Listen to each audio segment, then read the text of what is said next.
So it's the beginning of a new year, and since I unfortunately cannot do political videos like I really want to, I'm going to be doing movie reviews. But hopefully doing these entertainment reviews can hopefully get the bills paid, you know, since we're in such a hard time and all. Relatable humor. But like we always do on The Captivating Christian, let's talk about a religious movie. That film in question being Left Behind 2014.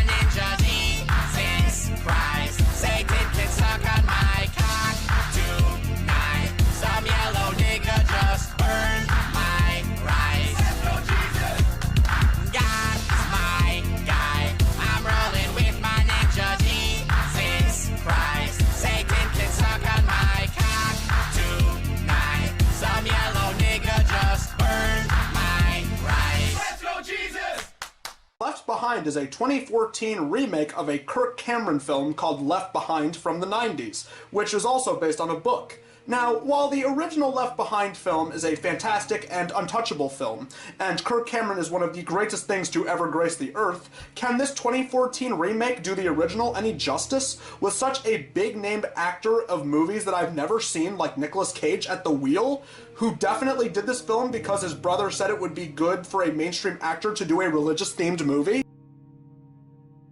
Enough filibustering, let's get on with the film. This is Left Behind 2014. The movie begins in an airport where we see a few of our characters. Nicolas Cage, who is a pilot, this blonde girl, who is Nicolas Cage's daughter, and this man, who is an investigative journalist. And for some reason, he is swarmed by paparazzi at the airport. Because if you see anyone at an airport, the one person who gets swarmed is a journalist. Anyway, he is soon asked about his faith by this lady, who is then led into a debate with Nicolas Cage's daughter, who is apparently a raging atheist. So God knew that all these things were going to happen. Honey, God knows everything. Couldn't he stop a flood if he wanted to? Maybe send a little rain to stop a famine? It's a fallen world. God created it perfect, and we destroyed it with the first sin. Who destroyed it? We then get a couple of scenes of people in this airport's coffee shop. First with the daughter and the journalist, as they smugly talk about their atheism, as well as flirt like a couple of sinner hussies. Next thing you know, they'll try to hold hands in public. Can I buy you a coffee? No. No, I'm fine. Come on. What if I throw in one of those fantastic little boxes with the strawberry jam? Oh my gosh. And then she has a conversation with her Nicolas Cage father as the subject of her mother is brought up. Nicolas Cage has his eyes on this one stewardess and plans to take her to a U2 concert, since he can't stand his wife anymore. And the daughter brings up that she doesn't want to hang around her mother anymore as well. And why? It's because she's a Christian. Oh, you see that? This movie is getting it right. This movie is finally showing how truly intolerant atheists can be. And how they are really truly loathsome, filthy, degenerate, disgusting pieces of subhuman filth. So after this exchange, Cage then goes to fly the plane, as we see the rest of the cast, including delusional old people, a drug addict, a Muslim, a little person, an Asian man, rich Texan businessman, and the journalist who we saw earlier, whose name is Buck Williams, by the way.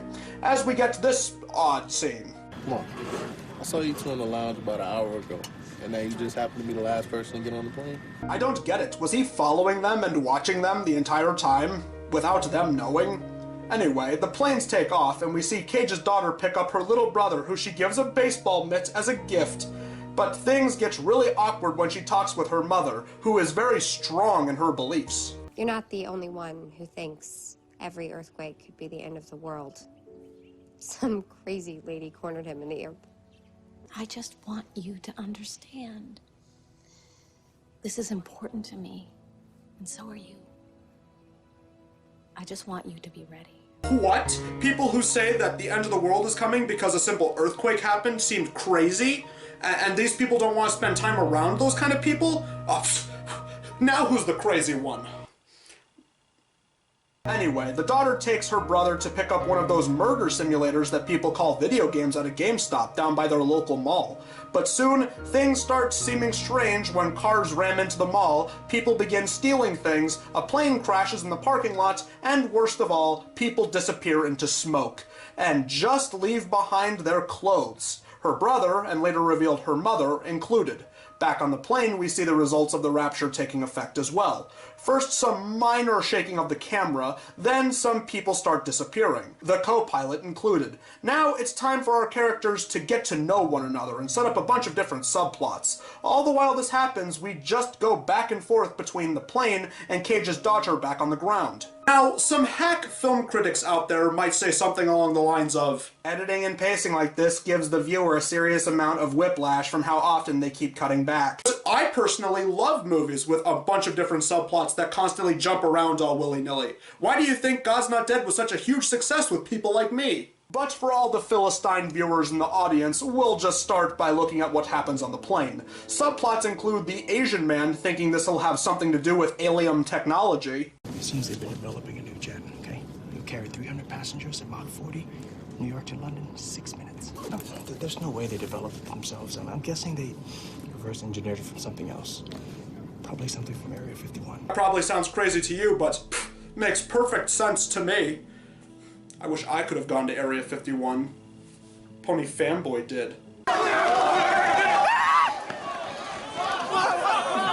The drug addict woman begins to think she's having a bad drug trip and that she's scaring the little girl, and it's almost a matter of time until giant meatballs with chainsaw mouths start attacking or something. Pretty sure that's in the original book. And then she later starts to believe the theory about this being the rapture. Are you saying it was the devil? No. It was God. Don't tell me you believe this. And apparently, her and the rich Texan businessman might have some connection. I mean, they barely shared that many lines of dialogue together, but makes perfect sense to me. And then there's the little person who thinks that the Muslim man is a terrorist, and apparently he believes this because he's mad at the world for his height. You want to ask me a question? You want to know how I drive? Maybe where I buy my clothes? How do I reach the urinal? I think what we should all be doing right now is saying a prayer. A prayer to who? To God. Who's God? Yours or mine? Just to God. Oh, what do you think of that, Mr. Durga Awaki? What do you think I would think? Aren't you offended by that in some way? Bro, the only offense here is that you think this crap is even remotely watchable. It's not even funny, bro. Look, he's about to whip out some kind of weapon, like a gun or a grenade or... It's a toothbrush.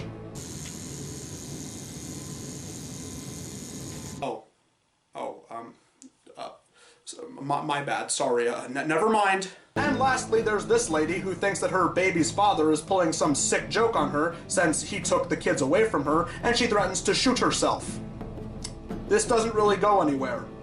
Back on the ground, Cage's daughter runs around trying to find answers. She goes to a church where Dr. Ben Carson says that he wasn't sucked up into heaven for some reason, in his theory about it being the rapture.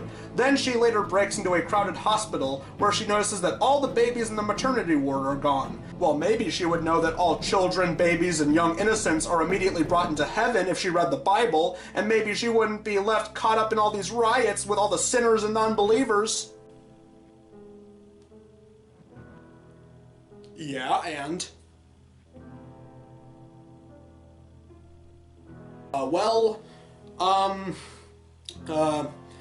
Don't worry, it makes a lot of sense if you don't think about it.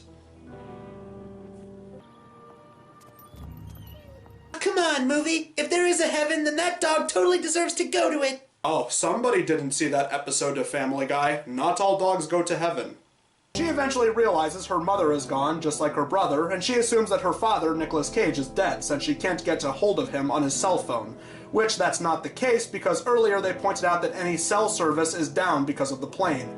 And also because it's down because of the rapture. Yeah, you remember Y2K? It's the exact same thing. Now we get a staple of classic Christian rapture films, montages set to soft rock. Tell me what does it look like in heaven? Cage's daughter climbs up a bridge to jump off, but then she looks at the moon, and then she gets a call from Buck, because cell phones are now working apparently. She is told to help them land the plane by clearing the runway, complete with slow motion. The plane lands, everyone is off the plane finally, and they look at New York City on fire. Looks like the end of the world. No, not yet. I'm afraid this is just the beginning. Now, I don't know about you, but I personally think this was a really good film. Now, again, I could see some hack movie critics going out of their way to say things like, the dialogue sucks, the characters are all one-dimensional, the special effects are worse than a commercial you'd see from 1990, the soundtrack is awful, and it doesn't even have any kind of funny bad moments like the Kirk Cameron one did. The Kirk Cameron one had the Antichrist as a character, and they portrayed him as an over-the-top Bond villain. It was hilarious. But you know what? For a remake of a classic Christian film starring Kirk Cameron, I think that Nick Cage and everyone involved did a very good job showing the fallout of the rapture. However, the sad thing is that this movie had to make a Kickstarter to try and raise money to get a sequel, and unfortunately, it didn't make enough money. Well, I wanted a sequel, but like I usually do, I urge that everybody try to recreate a Kickstarter so that way we can get the classic sequel we've all been waiting for, Left Behind 2014, the sequel. Come on, who's with me? Everybody else want to see that? No. No. Nope. No. Wait, hold on, y'all. What were we talking about again?